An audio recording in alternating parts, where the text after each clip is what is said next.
Hari ini perkenalkan, nama saya Nima Deniasih. Saya CGP Angkatan 7 dari SMP Widya Sakti Denpasar. Saya dan kelompok saya hari ini akan melakukan praktek kegiatan percakapan kucing.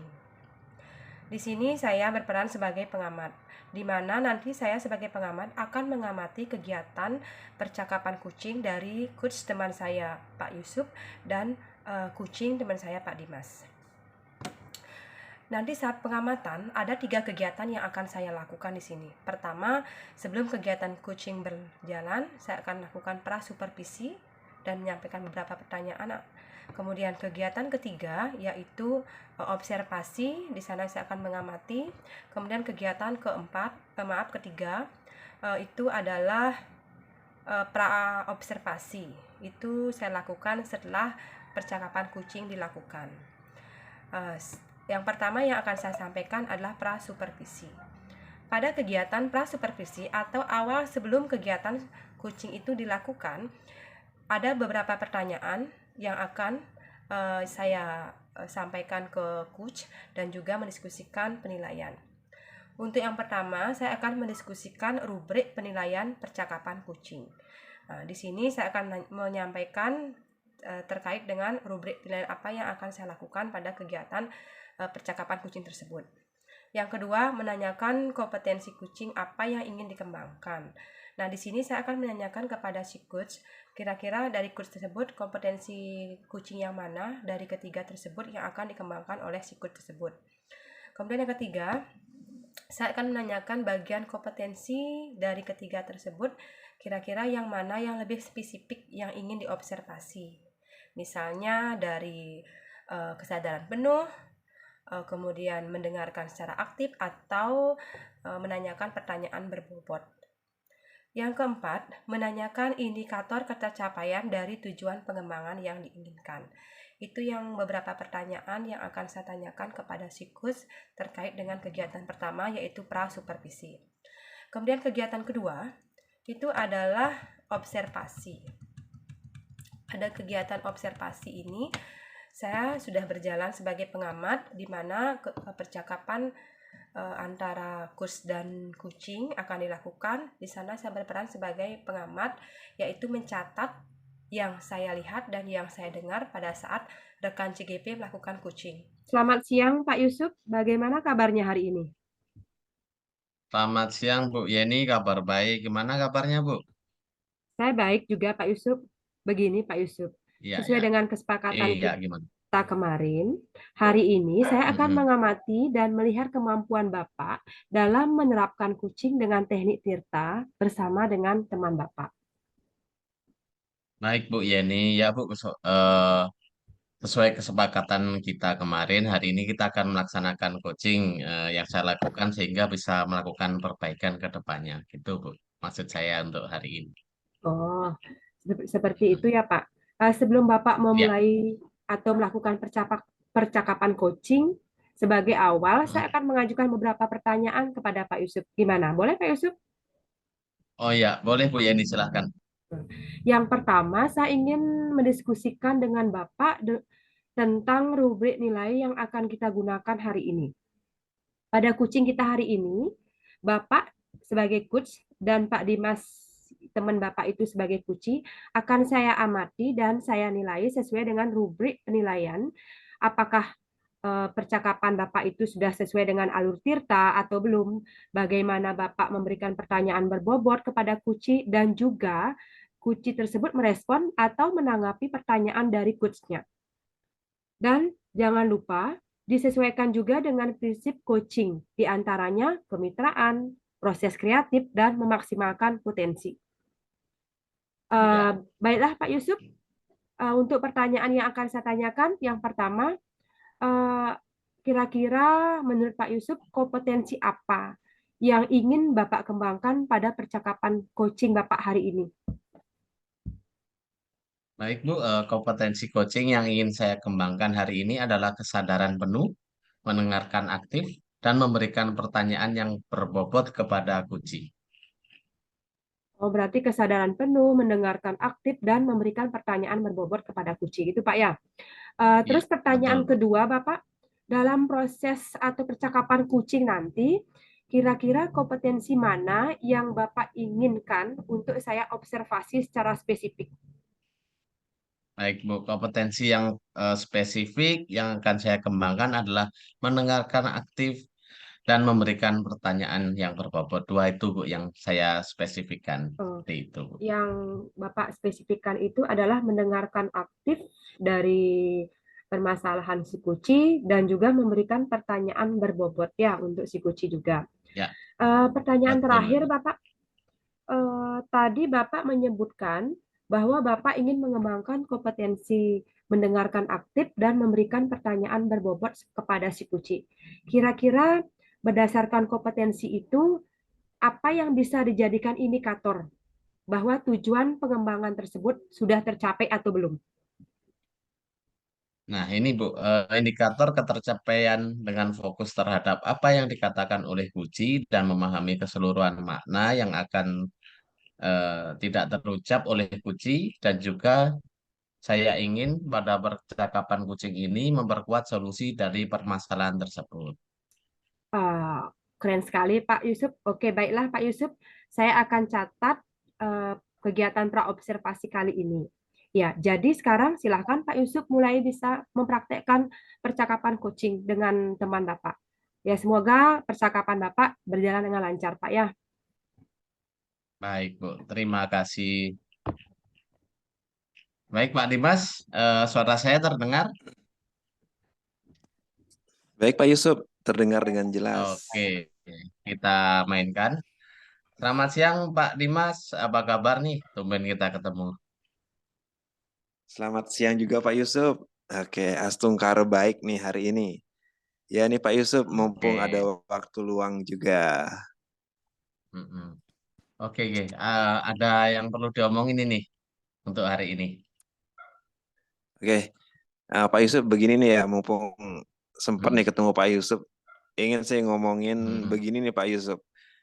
Di sekolah saya tuh sekarang ada anak kelas 7 yang mm, mohon maaf anaknya mungkin agak condong tipenya spesial gitu Pak Yusuf ya. mm. Artinya mempunyai dari sudut pandang saya itu berkebutuhan khusus begitu Pak. Dari penampilan, perilaku, sikap, dan pola pikirnya nampak demikian Bapak. Sedangkan sekolah saya itu bukan sekolah yang inklusif. Guru-guru di sekolah semua pada mengeluh karena kesulitan untuk memfasilitasi anak tersebut. Nah, akhir-akhir ini pun anak ini jarang sekali hadir di sekolah, bahkan hampir sebulan nih udah hadir. Ini pun anak apa namanya?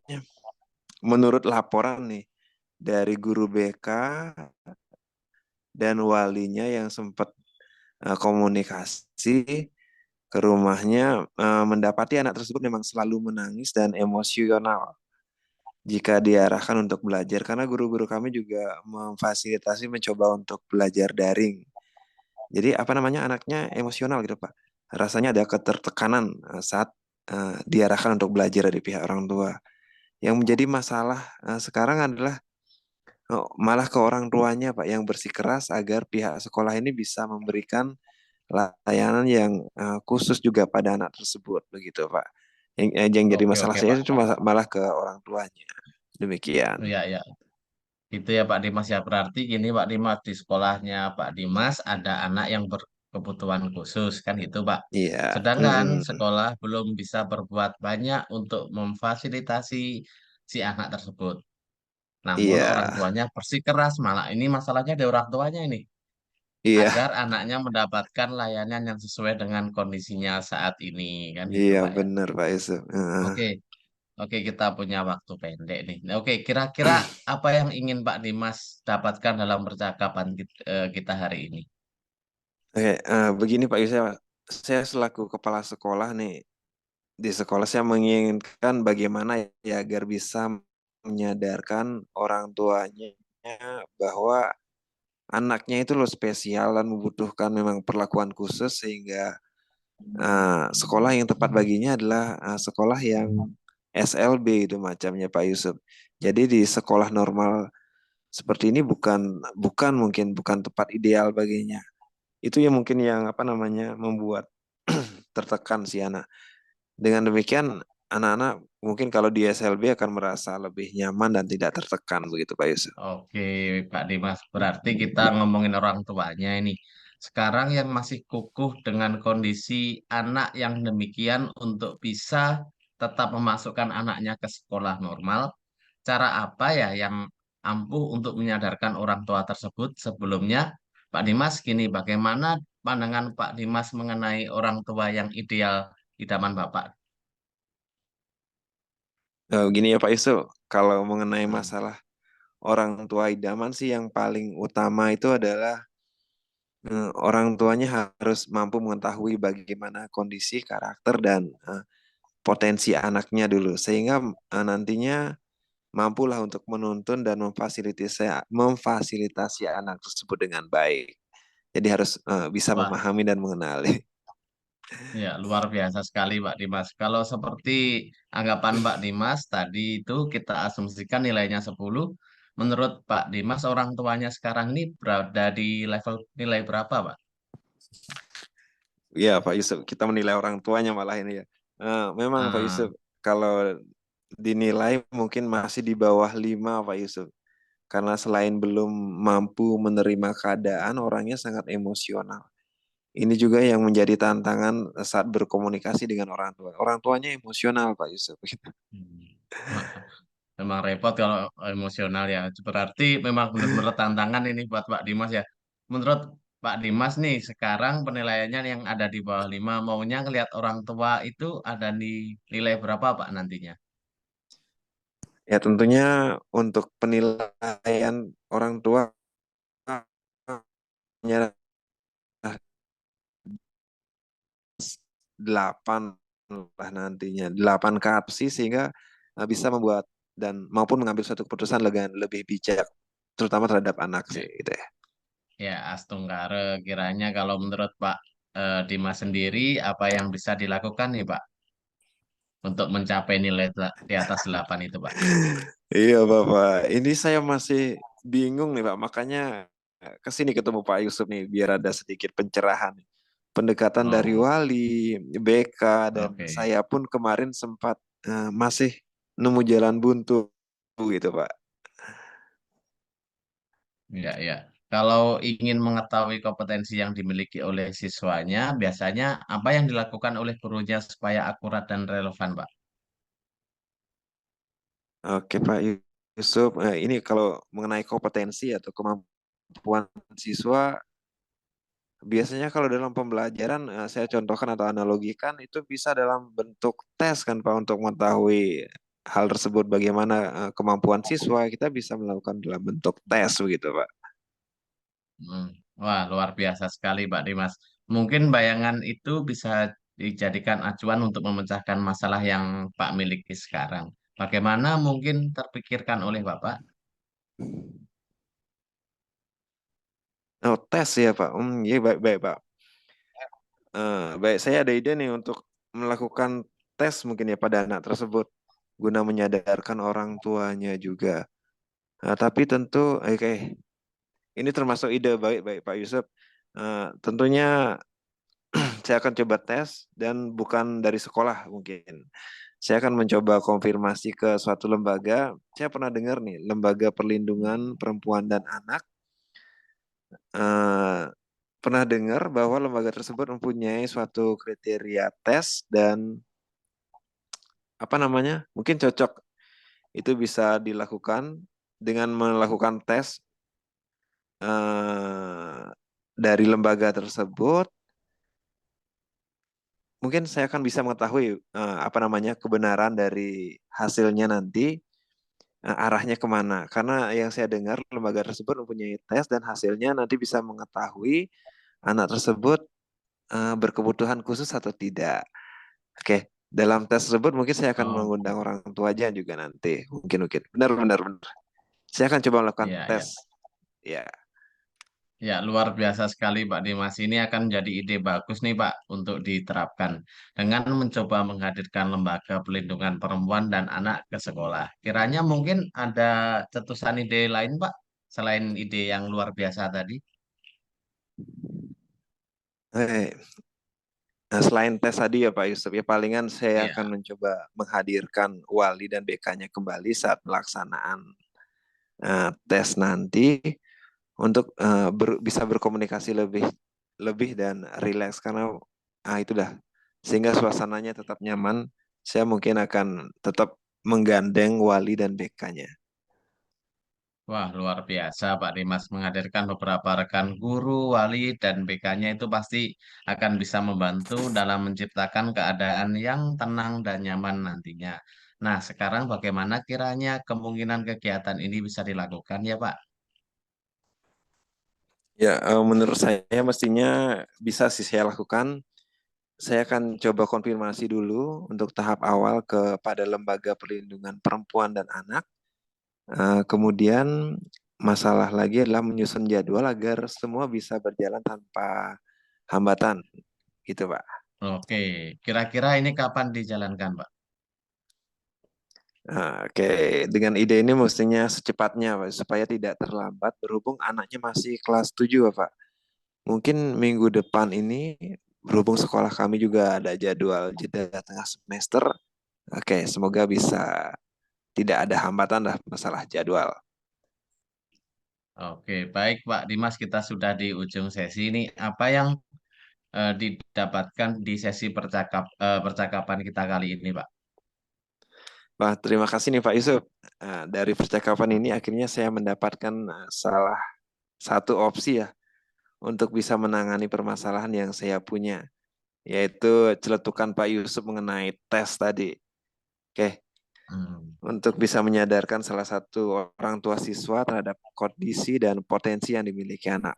Gitu Pak Yusuf. Oke, Pak Dimas. Semoga semua berjalan sesuai dengan harapan Pak Dimas dan tidak sabar ini menunggu kabarnya minggu depan. Kabari saya hasilnya ya, Pak.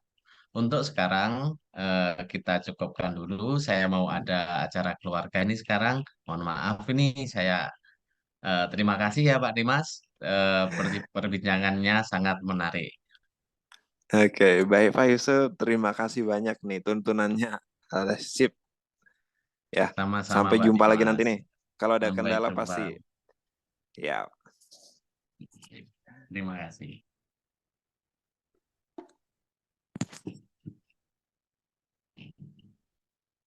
Masih di mute Bu Yani? Oke. Selamat siang Pak Yusuf. Selamat siang Bu Yeni. Pak Yusuf tadi sudah melakukan coaching ya dengan Pak Dimas. Bagaimana hasilnya? Ya Bu, tadi berjalan dengan baik dan kunci saya sudah menemukan solusinya. Ya, bagus kalau gitu Pak Yusuf. Baiklah, kalau sudah kita bahas ya Pak Yusuf ya. Kita analisis terkait dengan ketercapaian kompetensi yang sudah Bapak sampaikan di awal tadi. Ya Bu Yeni, ya. Nah, sebelum penutupan, saya akan menanyakan beberapa pertanyaan nih setelah pertanyaan pasca observasi. Yang pertama, kira-kira apa saja yang sudah Bapak lakukan saat melakukan percakapan coaching terkait dengan indikator ketercapaian yang Bapak inginkan? Baik Bu, di coaching ini saya sudah melakukan coaching dengan alur Tirta, menanyakan tujuan, identifikasi, rencana aksi, dan tanggung jawab sehingga alur tersebut mampu menggali kunci untuk menceritakan permasalahan dan mencari solusi terkait permasalahannya. Oke, Pak Yusuf, menurut saya sebagai pengamat, ya tadi saya sudah mengamati percakapan coaching antara Pak Yusuf dan Pak Dimas. Proses coaching Pak Yusuf dan Pak Dimas sudah berjalan sangat baik sekali, dan proses alurnya juga sudah sesuai dengan alur Tirta.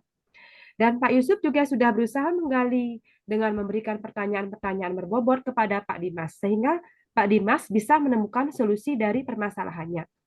Dan juga coaching tadi sudah sesuai dengan prinsip dari coaching. Dan ini pertanyaan terakhir ya Pak, kompetensi apa yang lagi ingin Bapak kembangkan berdasarkan hasil melakukan coaching yang baru Bapak lakukan tadi dengan Pak Dimas?